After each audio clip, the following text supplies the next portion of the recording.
So let's say you wanted to know where the center of mass was between this 2 kilogram mass and the 6 kilogram mass. Now, they're separated by 10 centimeters, so it's somewhere in between them, and we know it's going to be closer to the larger mass because the center of mass is always closer to the larger mass. But exactly where is it going to be? We need a formula to figure this out, and the formula for the center of mass looks like this. It says the location of the center of mass, that's what this is. This XCM is just the location of the center of mass. It's the position of the center of mass. Is going to equal, you take all the masses that you're trying to find the center of mass between, you take all those masses times their positions, and you add up all of these m times x's until you've accounted for every single m times x there is in your system, and then you just divide by all of the masses added together. And what you get out of this is the location of the center of mass. So let's use this. Let's use this for this example problem right here, and let's see what we get. We'll have that the center of mass, the position of the center of mass is going to be equal to, alright, so I'll take M1, which you could take either one as M1, but I already colored this one red, so we'll just say the 2 kilogram mass is M1, and we're going to have to multiply by X1, the position of mass 1. And at this point you might be confused. You might be like, the position? I don't know what the position is. There's no coordinate system up here. Well, you get to pick. So you get to decide where you're measuring these positions from, and wherever you decide to measure them from will also be the point where the center of mass is measured from.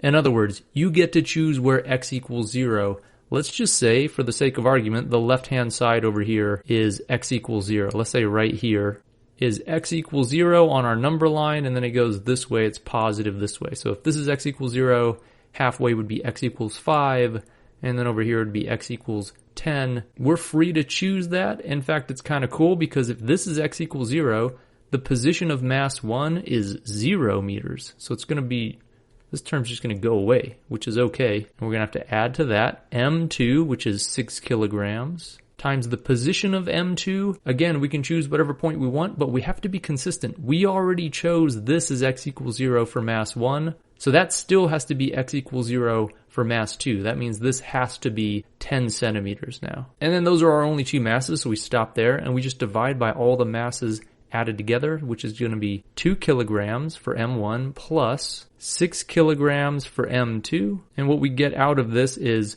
2 times 0 is 0, plus 6 times 10 is 60 kilogram centimeters, divided by 2 plus 6 is going to be 8 kilograms, which gives us 7.5 centimeters. So it's going to be 7.5 centimeters from the point we called x equals 0, which is right here. That's the location of the center of mass. So in other words, if you connected these two spheres by a rod, a light rod, and you put a pivot right here, they would balance at that point right there. And just to show you, you might be like, wait, we can choose any point as x equals 0. Won't we get a different number? You will. So let's say you did this. So instead of picking that as x equals 0, let's say we pick this side as x equals 0. Let's say we say x equals 0 is this 6 kilogram mass's position.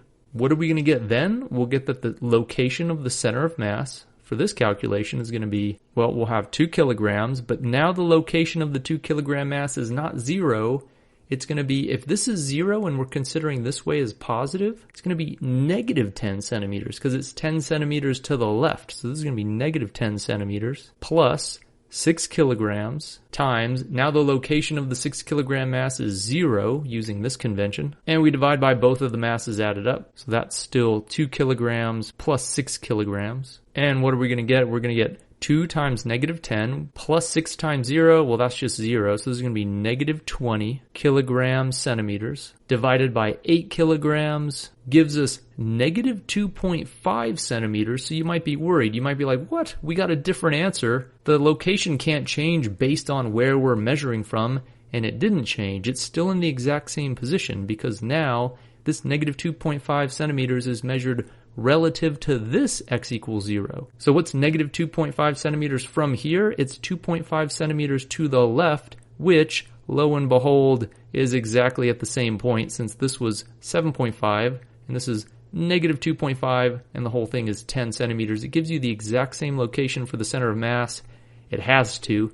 It can't change based on whether you're calling this point 0 or this point 0, but you have to be careful and consistent with your choice. Any choice will work, but you have to be consistent with it, and you have to know at the end, where is this answer measured from? Otherwise, you won't be able to interpret what this number means at the end. So recapping, you can use the center of mass formula to find the exact location of the center of mass between a system of objects. You add all the masses times their positions and divide by the total mass. The position can be measured relative to any point you call x equals 0, and the number you get out of that calculation will be the distance from x equals 0 to the center of mass of that system.